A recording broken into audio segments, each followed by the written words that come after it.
আচ্ছা একটু আমি ওনাকে একটু রিসিভ করে দেন, আমি বলবো থ্যাংক ইউ। ইন্টারভিউ দেওয়ার সময় কেউ একজন এসেছে আর তখনই অপু বললেন, আমি আগে একটু ওনাকে রিসিভ করি, তারপর এসে কথা বলবো। কে সেই ব্যক্তি যার জন্য অপুকে ইন্টারভিউ ফেলে চলে যেতে হলো? একটা খবর ওখানে নাকি আবার বিয়ে করেছে, তোমরা এটা কি বলবে শুনিও। দেখো এটা চারিদিকে যখন গুঞ্জন অপু বিশ্বাস আবারও বিয়ে করেছেন, তখন এরকম ইন্টারভিউ ফেলে চলে যাওয়ার মতো ঘটনা তার দ্বিতীয় বিয়ের গুঞ্জনকে আরও শক্তিশালী করে।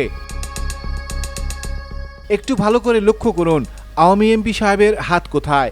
তার হাত বারবার কোথায় যাচ্ছে, কোথায় স্পর্শ করছে? অপু বিশ্বাস কি কিছুই টের পাচ্ছে না, নাকি অপু বিশ্বাস এরকমই?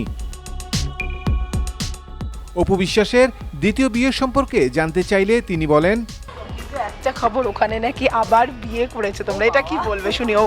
দেখো এটা আসলে একান্তই ব্যক্তিগত কথা, আর এটা যেভাবেই আমি বলি না কেন, এটা অন্য একটা প্রেজেন্টেশন দাঁড়াবে। আমি কাজ নিয়েই থাকতে চাই, কাজের মধ্যেই থাকতে চাই, কাজের কথা বলতেও আমি খুব স্বাচ্ছন্দ্য বোধ করি।